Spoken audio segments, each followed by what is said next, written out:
ladies and gentlemen. Permit me to apologize for this intrusion. Unfortunately, I'm at a loss for a better way to get your attention. You'll see that I have made no alterations to your page. You also have my word that I've not taken any liberties with your personal information. And if you dislike this message, you're always free to delete it. I think that you will see that I have no malicious intentions. To the contrary, I'm trying to help you. I hope this is of some consolation, and I hope that you will forgive me. I think that you've noticed that there is something very wrong with the way that we are living. Something that goes to the very source of our worldview is deeply flawed. We've learned not to question a very fundamental premise that is harming many aspects of our lives. Errors in the premises of our thinking will propagate through all conclusions that we draw.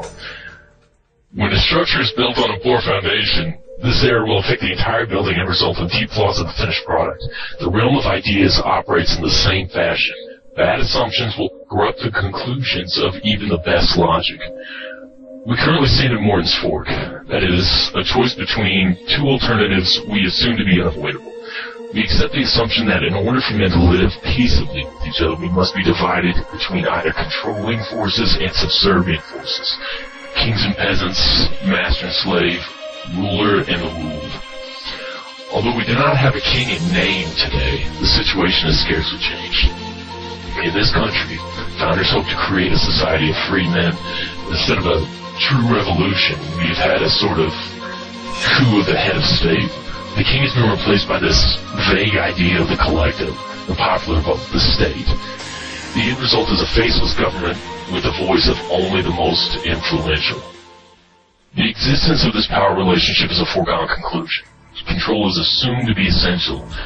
We've looked so long at the Hobbesian myth that we have made ourselves blind to the alternatives. We can scarcely imagine a life without a master above us. As a result of our flawed premises, neither the slaves or the masters are really free. The course of their lives are determined by the system that they will not deny. The ancient city-state of Sparta is a good example. Sparta's food was produced by the Helots, groups of people whom the Spartans had subjugated. Sparta's livelihood was dependent upon the food grown by its slaves. That's why all Spartan men were trained from childhood to be soldiers. The Spartan army had to be prepared to suppress a slave revolt at any time. Neither the Spartans nor the Helots were truly free. The Helots spent their lives working for the Spartans, and the Spartans had to spend their lives fighting rebellious Helots. A Spartan was not free to choose to pursue other professions, such as blacksmithing, farming, or philosophy. If he did not fight, his slaves would rebel, and the social order would be undone. If this status quo comes at such great cost to its servants, then why do we not cast it off? The answer is in the second result of a master-slave society, violence. Every law and dictate comes with a whisper of a death threat. If you disobey the law and, for instance, refuse to pay taxes because they fund activities you disagree with, like our wars, for example, which you didn't vote on, by the way, then you threaten the status quo. The state can thrive and plunder only if it will harm or kill you for disobedience. Of course, the police and courts will find you first, but if you resist, then you'll be imprisoned. And if you continue to resist, then the police will kill you. No exceptions. Every law, no matter how trivial, will be enforced with violence against you. Remember those words. Against me. A government that operates through coercive force is also pointing its guns at you every single day. Violence and the threat of violence is the only way this system can be maintained. After all, how else can you enforce slavery? Police don't arm themselves with kind words and flowers. In this country, even talking about resisting the force of government is met with imprisonment or murder. The precedent has already been set.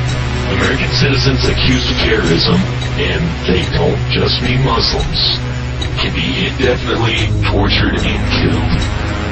All is based on the mere accusation of resisting the violence of government. No proof is necessary. All this has been massively veiled with the guise of our own protection. None are more hopelessly enslaved than those who falsely believe that they are free.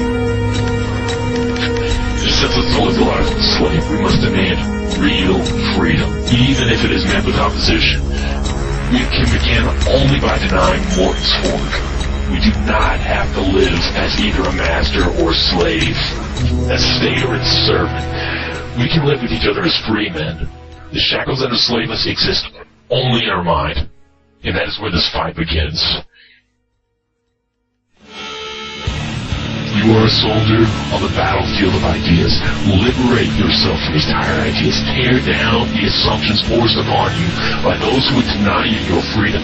The arbitrary morality and illogical assumptions of the old status quo will crumble for a reason. If only but to question it. Replace with new principled foundation of ideas. Your life is your own. You have a right to your life, liberty, and property. Let this spark of reason illuminate the darkness of willful ignorance. If you allow it, this spark can become a flame of conviction that even a deluge of dogma, pro-life, doublespeak, cries and threats will be unable to quench. You can no longer afford to stand idle. It's time to take action. Tell someone. Put your ideas in writing. Make yourself heard. I can't tell you what to do next, and that would completely defeat the purpose. But for your own sake, do something. We cannot wait for somebody else to save us, and this battle becomes more difficult with every minute that we waste.